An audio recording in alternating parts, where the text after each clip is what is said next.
اللهم صل على محمد وآل محمد. Je voudrais rappeler certaines choses. Comme vous savez, Allah subhanahu wa ta'ala nous dit dans le Coran, Fadakir fa inna dhakra tanfa'ul mu'minin.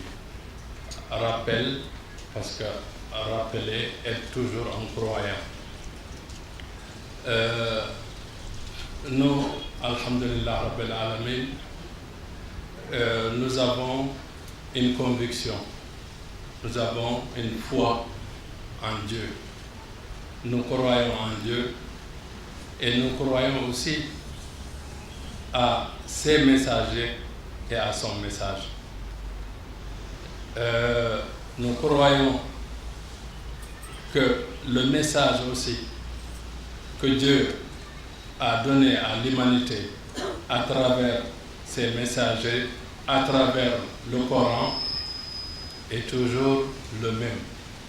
Ça, je vous le répète toujours, mais je ne me fatiguerai pas de le répéter parce que c'est pédagogique.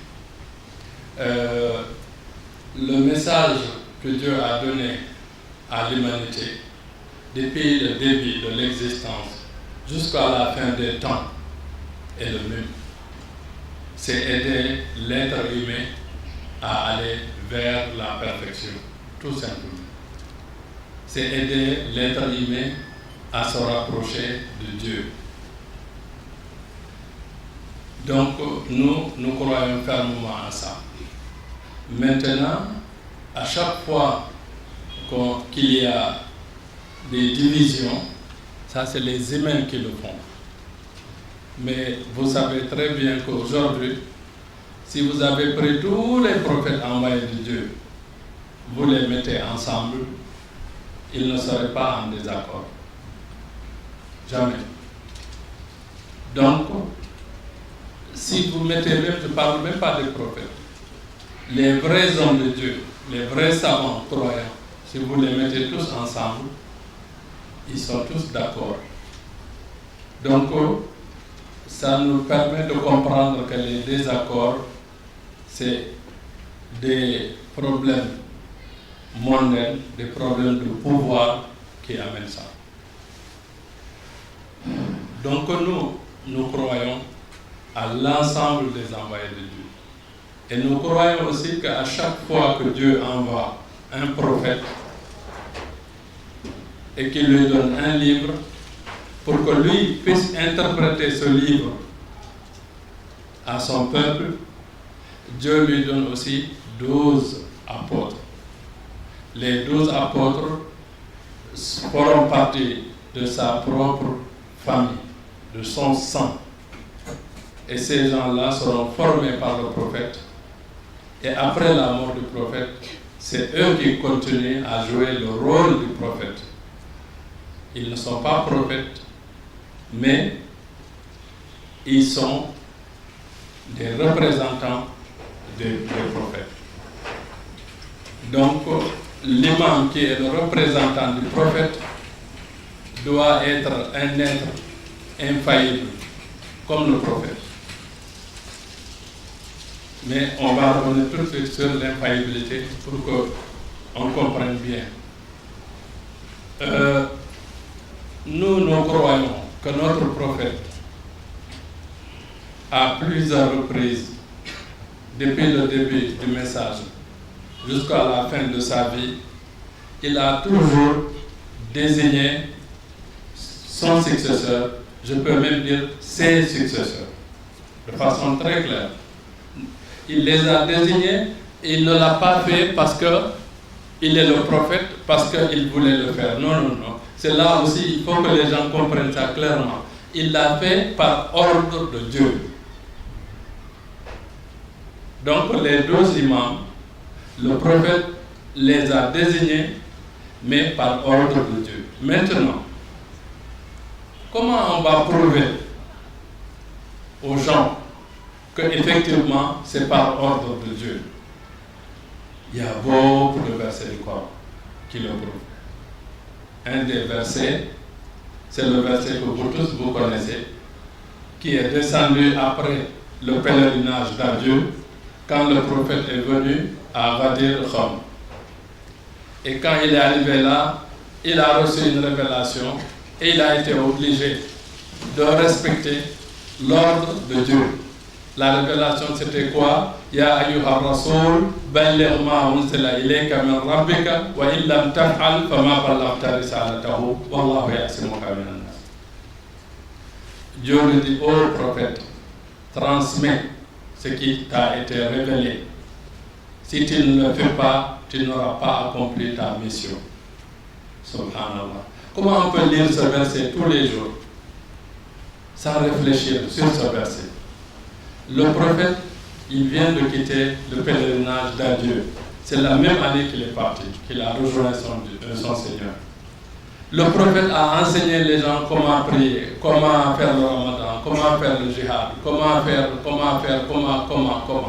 Jusqu'à leur enseigner comment faire le pèlerinage. Quel est ce message, cette révélation qui est aussi importante que le prophète dit, que Dieu dise au prophète, si tu ne le fais pas, eh bien, tu n'auras pas accompli ta mission. Nous savons tous là, Dieu ne parle pas de prière parce que les gens priaient déjà depuis 23 ans. Dieu ne parle pas de djihad, Dieu ne parle pas de ramadan, Dieu parle de quoi? Ce verset-là, tout le monde sait que ce jour-là, le prophète, quand il a reçu la révélation, la première chose qu'il a fait, c'est de demander à ce que toutes les personnes qui étaient devant, de les appeler, qu'ils reviennent, et d'attendre les retardateurs. Et quand ils sont tous arrivés, il leur a dit, j'ai reçu une révélation. Dieu m'a dit, ordonnez aujourd'hui de façon solennelle, parce que je vous l'ai dit depuis 23 ans, mais là, aujourd'hui, Dieu m'a dit de vous le dire de façon officielle, solennelle, que mon successeur, après moi, c'est l'imam Ali. Man kuntu mawlahu fahada Ali bin mawla. Allahumma wali man wala, wansur man nasara, wa adi man ada, wa khudul man khadara. Ce jour-là, il a dit, son successeur, c'est l'imam Ali. Et nous savons très bien que ce n'était pas la première fois, c'est depuis le début de la révélation jusqu'à ce jour-là que le prophète a clairement, officiellement désigné Imam Ali comme successeur. Donc, ça c'est un verset, et il y en a d'autres et d'autres et d'autres. Je prends l'exemple quand Dieu dit Ati'ullah wa ati'ur rasula wa ulil amri minkum. Obéissez à Dieu, obéissez au prophète et obéissez aux détenteurs du commandement. Je discutais avec un ami tunisien il y a longtemps. Je lui ai dit, mais c'est quoi le détenteur du commandement? Il m'a dit, c'est Ben Ali. Oui. Et ici au Sénégal, ils vont te dire, c'est le président là. En Irak, ils vont te dire, c'est Saddam Hussein. Au Congo, à l'époque, ils te diraient que c'est Mobutu. Alors maintenant, il faut qu'on réfléchisse bien. Est-ce que Dieu peut dire à docteur, obéis Dieu, obéis le prophète, et obéit à un dictateur? Est-ce que ça c'est logique? Donc, les détenteurs du pouvoir là, on doit faire des recherches pour bien comprendre qui est le détenteur du pouvoir ici. Alors, pour les Tidjanes, c'est pas facile, et c'est pas compliqué, c'est très rapide, et que c'est pour les autres qu'on est en train de faire une démonstration. Parce que pour les Tidjanes, c'est clair. Jawahir al-Ma'ani, c'est rempli des noms des 12 imams successeurs du prophète. Et dans le Ahzab ou Awrad, on a même les noms cités un par un. Voilà siyama alun khususan dhawu wuddi bihim jitu ya khayra al-wara mutawassila humu Aba Hassan باب العلوم ومن إلى الإمام المهدي. Donc pour un Tijane qui ne croit pas que les 12 imams, ce sont eux les successeurs du prophète, à ce moment-là, lui, il y a quelque chose qui manque dans sa voix. Parce que le cheikh, lui, il a clairement dit. Et quand on lit Jawahir al-Ma'ani, on voit que le cheikh lui-même, il suivait exactement ses grands-pères. Et ce qui est logique. C'est ce que moi, je trouve logique. Donc, les détenteurs du commandement dans le Coran, c'est les 12 imams infaillibles qui sont les imams de Ahl al-Bayt alayhim as-salam. Et nous croyons à ces imams-là. Nous croyons qu'après la mort du prophète, le calife, c'est Ali ibn Abi Talib alayhi salam. Ali ibn Abi Talib alayhi salam. Nous croyons qu'après Ali, c'est Imam Hassan, après lui c'est Imam Hussein. Pourquoi? Parce que tout simplement, un être infaillible, c'est-à-dire un prophète, si on croit, parce qu'il y a des musulmans qui ne croient pas que le prophète est infaillible. Il y a beaucoup de musulmans qui pensent qu'il est un être humain comme tout le monde. Il y a des moments où il se trompe, il y a des moments où il se trompe pas. Mais, je l'ai dit une fois, je me souviens, dans une conférence, je vous ai dit comment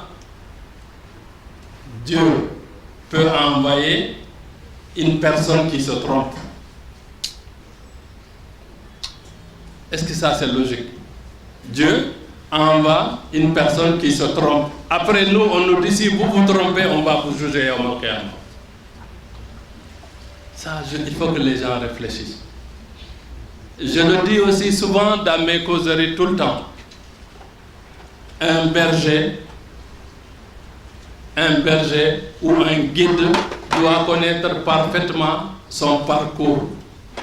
Sinon, s'il se perd, c'est tout le monde qui se perd avec lui. Donc, si notre prophète, il est infaillible, si on croit à l'infaillibilité de notre prophète, forcément, à ce moment-là, si le prophète dit que X ou Y est infaillible, systématiquement, cette personne devient infaillible. Un homme infaillible, tout ce qu'il dit est vrai. Si lui, il dit que quelqu'un d'autre est infaillible, il le devient tout de suite. Et c'est le prophète qui nous a dit plusieurs fois que l'imam Ali était infaillible. Je ne vais pas rentrer dans les détails, aller regarder dans tel livre ou dans celui qui veut faire des recherches, il va trouver ça. Aujourd'hui, ce n'est plus comme avant. Ou si on veut savoir quelque chose, on est obligé d'aller voir un cheikh qui ouvre les livres. Aujourd'hui, vous avez Internet, vous avez tout, vous pouvez vérifier très rapidement. Donc, si le prophète dit non seulement que l'imam Ali, Hassan, Hussein, ils sont infaillibles, et qu'eux-mêmes, chacun dit à l'autre qu'il est infaillible jusqu'à l'imam al-Mahdi, nous croyons qu'ils sont vraiment infaillibles. Et puis le prophète, il dit Hussein minni wa ana min Hussein. Plusieurs fois, il nous dit que c'est moi, Imam Ali, l'imam Ali, c'est moi, mais ce n'est pas le prophète qui a dit ça. Beaucoup de gens ne comprennent pas. C'est Dieu qui a dit ça. Dieu a dit dans le Coran, quand les chrétiens de Najran, ils sont venus parler avec le prophète de l'islam, ils ne se sont pas entendus. Ils ont décidé de se donner rendez-vous à un endroit et de faire ce qu'on appelle al-mubahala, une sorte d'ordalie, on appelle ça en français. Donc, c'était quoi? C'est qu'ils devaient choisir leur saint, et les musulmans devaient choisir leur saint. Ils viennent à cet endroit-là et ils vont faire, comment on appelle, ils vont jurer. et ils vont demander à ce que la malédiction de Dieu tombe sur ceux qui ne disent pas la vérité. Maintenant, quand ça a été décidé, Dieu a dit au prophète, oui, lève-toi. Il lui a dit, va, toi, le prophète, amène tes enfants, amène tes femmes. Le prophète, il est parti. Quand ils ont vu le prophète venir, ils ont compris que le prophète avait raison. Pourquoi? Parce que Dieu lui a dit, فَمَنْ حَاجَّكَ فِيهِ مِنْ بَعْدِ مَا جَاءَكَ مِنَ الْعِلْمِ فَقُلْ تَعَالَوْا نَدْعُوا وَأَبْنَاءَكُمْ. Il y a des gens aujourd'hui qui disent que le prophète n'a pas laissé d'enfants. Dieu dit que le prophète appelle tes enfants, toi tu dis que le prophète n'a pas laissé d'enfants. فَمَنْ حَاجَّكَ فِيهِ مِنْ بَعْدِ مَا جَاءَكَ مِنَ الْعِلْمِ فَقُلْ تَعَالَوْا نَدْعُوا أَبْنَاءَنَا. Nos enfants. Mais à l'époque, il y avait les compagnons, il y avait les Banu Hashim, mais le prophète n'a pas pris leurs enfants. Il a pris qui? Il a pris Al-Hassan et Al-Hussein. Donc ça nous prouve que c'est les deux là qui étaient les fils de notre prophète. Il a dit wa nisa'ana wa nisa'akum. Ils n'ont qu'à appeler leurs femmes. Toi aussi le prophète, vous appelez vos femmes. Mais le prophète a 9 femmes à la maison. Il ne les a pas amenées. Il a amené qui? Fatima Zahra. Fatima, c'est sa fille, c'est pas sa femme. Pourtant Dieu lui a dit vos femmes. Maintenant qu'est-ce qui se passe? C'est parce que Fatima est la femme d'Ali. Et Ali, c'est lui le prophète c'est lui Ali. Parce qu'il a dit Anfusana, vous-même, wa Anfusakum. Et je me souviens d'une histoire qui ne date pas de très longtemps. On avait une grande personnalité religieuse ici au Sénégal. Un jour, on lui a demandé, après le prophète, qui était le meilleur parmi les compagnons. Il leur a dit, c'est Abou Bakr. Ils ont dit, après Abou Bakr, on a dit que c'est Omar. Il dit, après Omar, on a dit que c'est Ousmane. Ils lui ont dit, après Ousmane, il a dit, maintenant, il y en a qui dit tel ou tel sahaba. On lui a dit, mais, Serigne, vous avez oublié l'imam Ali. Il était couché, il s'est levé. Mohamed, il s'est fâché. Il dit, attention, quand on parle des compagnons, on parle des compagnons. Mais Imam Ali, quand on parle de lui, mais c'est lui le prophète. Imam Ali, c'est lui le prophète.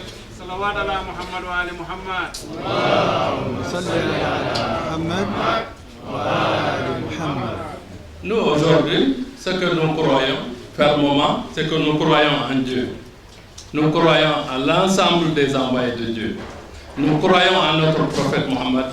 Nous savons que c'est lui la meilleure créature de Dieu. Donc nous croyons ça et nous croyons qu'après lui c'est l'imam Ali. Et après l'imam Ali, c'est l'imam Hassan. Après l'imam Hassan, c'est l'imam Hussein. Jusqu'au 12e imam, imam al-Mahdi.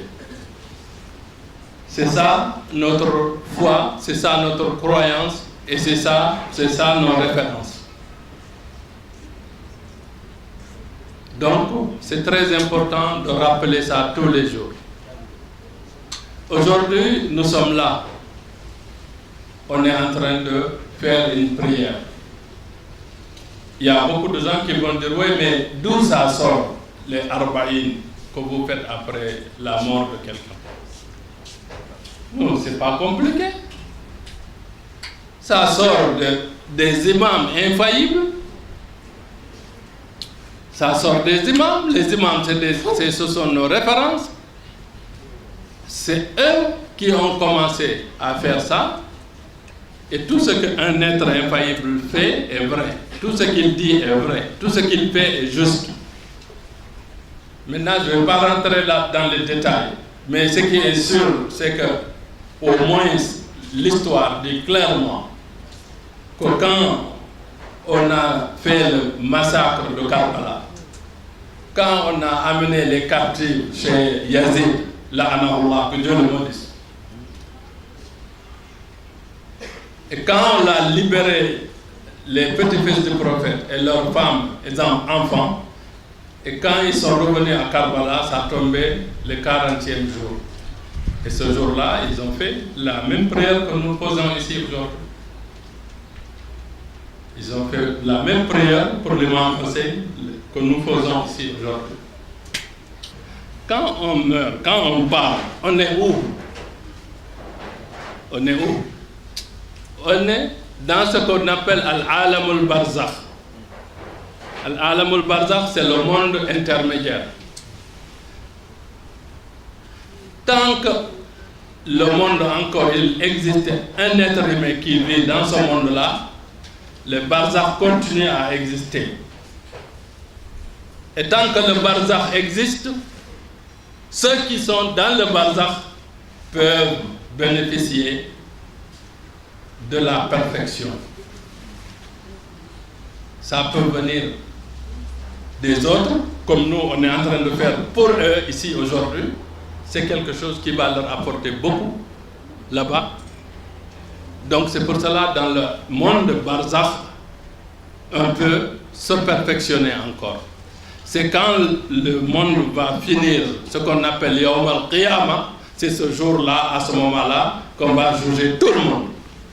Il y a quelqu'un qui m'a dit, mais ces milliards et les milliards de personnes, les péchés que chacun il fait, comment Dieu va juger tout ça?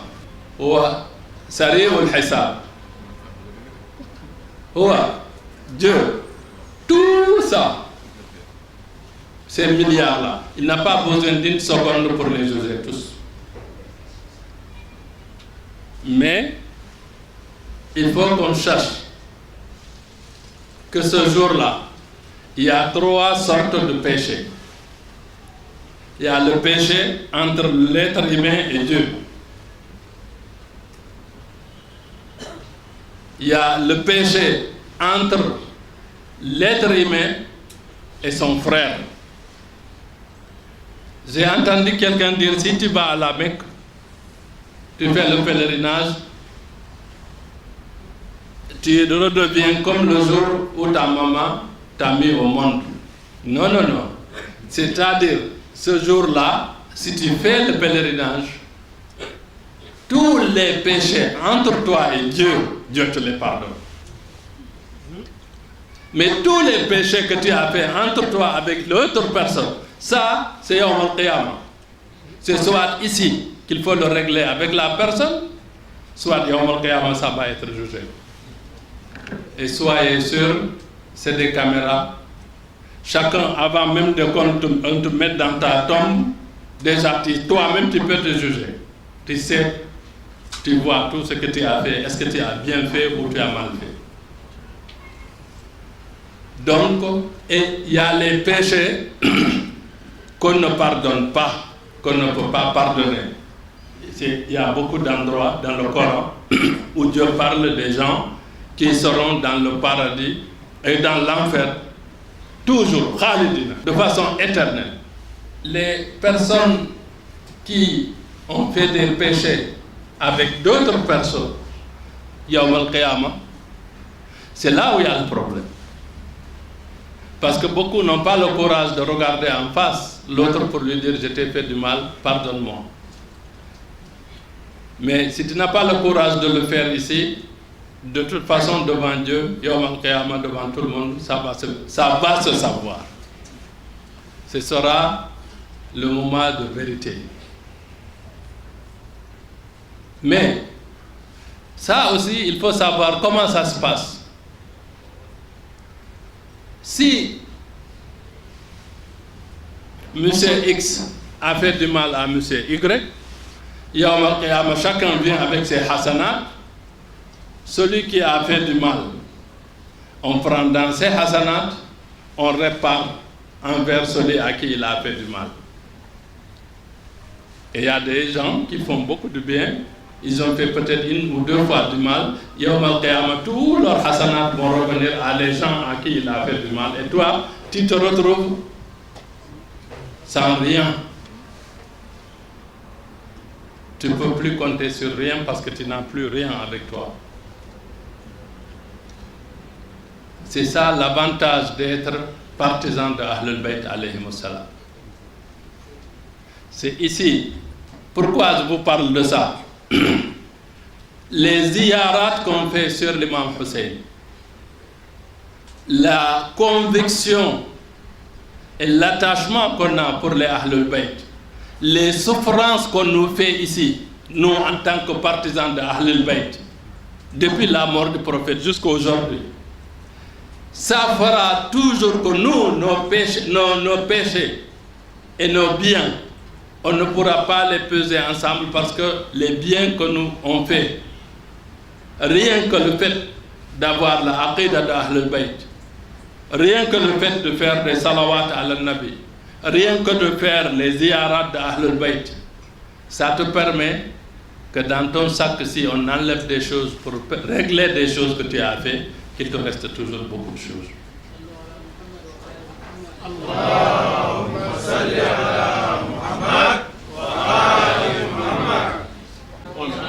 نسألك بنور وجهك الذي نراك وبرحمتك التي وسعت بها كل شيء لا إله إلا أنت برحمتك نستغيث يا غياث المستغيث أغثنا أغثنا أغثنا بفاطمة الزهراء وأمها وأبيها وبعلها وأبنائها المعصومين خذ بالله بها.